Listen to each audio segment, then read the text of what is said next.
Thokozani bogogo nomkhulu. Isalukazi endoda lesi, isalukazi uGogo Bathini Mbatha.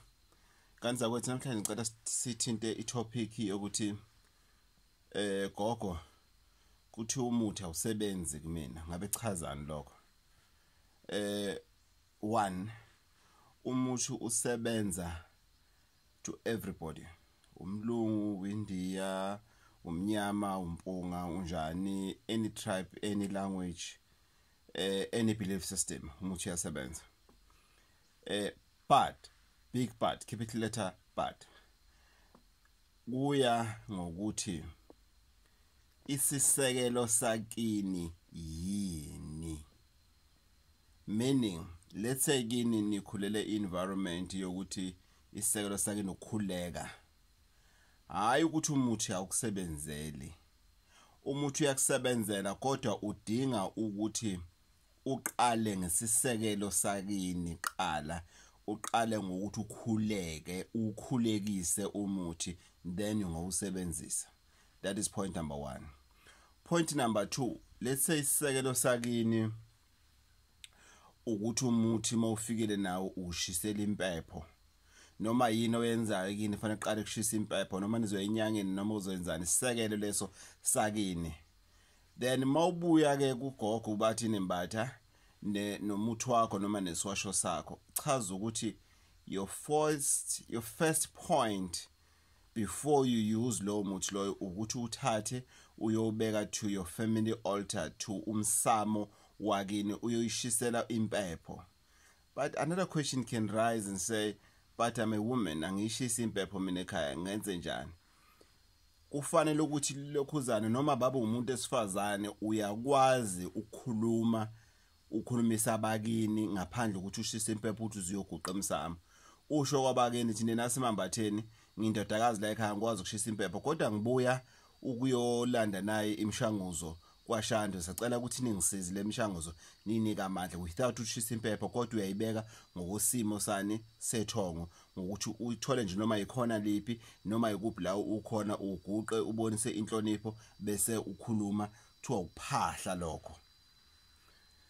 Sidlule lapho. Point number 3, let's say isisekelo sakini ukuthi wena kini njalo manje uzoyenza into niqale niye kumthandazi noma kunechibi elikhona, whether lesesontweni, whether lani, whatever niyenza kini manje uzohlaba imbuzi nichela ngaleli chibi leli noma whatever. Chaza ukuthi imithi yakho ke mayifika fanele wenzeni uthi uyifafaza ngaleli chibi leli vele kini nilisebenzisayo kwenzela ukuthi umuthi wakho wenzeni unika amandla. Kwesinye isikhathi thola ukuthi akukho enikwenzayo kini njena liyashona liyalokhuzana liyaphuma liyashona ilanga, akukho enikwenzayo mayelana aninaso isisekelo nalokho kuyisekelo ukuthi aninaso isisekelo. Meaning ukuthi kufanele ukuthi umoya emntwini lapho ke lafanele ukuthi ukhethe khona ke umuntu ngempela okuyena omaziyo ukuthi uyaspecialize ngalento lena osuke uye kuyona ekwazi ukuthi eksise. Lastly, ngani zakwethu uma kwesinye isikhathi uyithola usesimeni sokuthi umuthi akusebenzele, usabathu uthi awusebenzisa hayi nechibi kuyafana in kuyafana, kuchaza ukuthi kufanele uthole ispecialist somkhakha loyo ofuna kuona isimo sani sempilo. For example, angilaphi ingane mina at all, to such an extent ukuthi noma ngingawukhipha umuthi ngithi ingane yakhe ingasizakala kanje because ngizwe kuthiwa lo muthi ngeke ukusebenzele, ngisho usuthanda ngeke ukusebenzele because I don't specialize ngengane. Umuntu specialize ngengane mangakunika umuthi wenhlanhla angeke ukusebenzele kodwa uma ungenza kimi lo muthi lo uzosebenza. So you need to do your research when it comes to into osukuyifuna. Yes, ngabala bendabuko we do more than one, we specialize in more than one, more than 3, more than 4, more than 5 things. But you need to do your research, go Google, go YouTube, wherever ukuthi I need umuntu odila ngelumbu.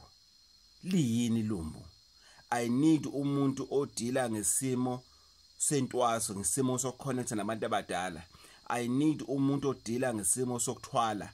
I need umuntu odila ngesimo good ekuhloleni kuphela. Angimfuni umuntu ozongilapha, ngifuna umuntu ozongibhekela lento lena futhi mayitholile ngizowazi ukuthi yena then ngiyamazi ozongilapha ubani. So it's very important guys ukuthi masihamba siyofuna usizo sithola i-specialist on the help that you are looking for. Singatholi nje singabe sithola umuntu o-too general ey'ntweni adila ngazo. Uyakwazi into ethize? Yes. Uyakwazi ngezinto ethize? Yes. For example, umuntu uzothi kuwena salukwa sendoda mina umsebenzi wami mhlambe ngishaya ama truck. Ngifuna abafana abazongenza onganginika bona ukuthi ba drive truck yami uma ngilokhuzana sengikhathele mina. I don't have that. I'll tell you straight, I don't have that. I don't specialize ngabafana. I can get you, but I can't deal with the consequences akhona. So it's very important guys to say whatever that we want or that we do, we are very specific ukuthi sifuna ini, then umuthi uzobona uzokusebenzela. Okwamanje nje lama uzothi njena hayi mina umuthi angusebenzeli in and stop guys using the language ukuthi hey sengihambile in. You are making yourself to be a victim because umuntu omunye osuke uya kuye uzothatha advantage yakho ukuthi okusho ukuthi umthetho wakho wena uyakhokha. Kuya ngokuthi mina ngizokuconvince kanjani bese umuntu akuconvince.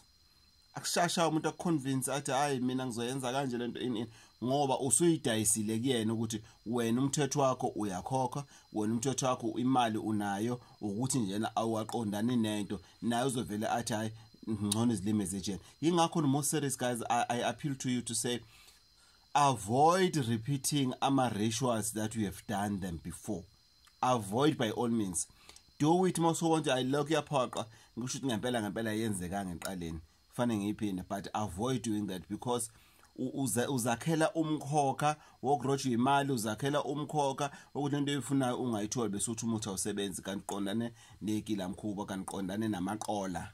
Ngani zakwethu salukwa sendoda lesintatheli yamathongo 083 533 9183 083 533 9183. Ngani zakwethu, please don't forget to press the notification button and also to subscribe. Ngani zakwethu asebenzeni ngani zakwethu siye phambili sithuthukise izwe esiphila ngaphansi kwalo. Khumbula awumbiwa ndawonye. Salukwa sendoda 083 533 9183 malutho.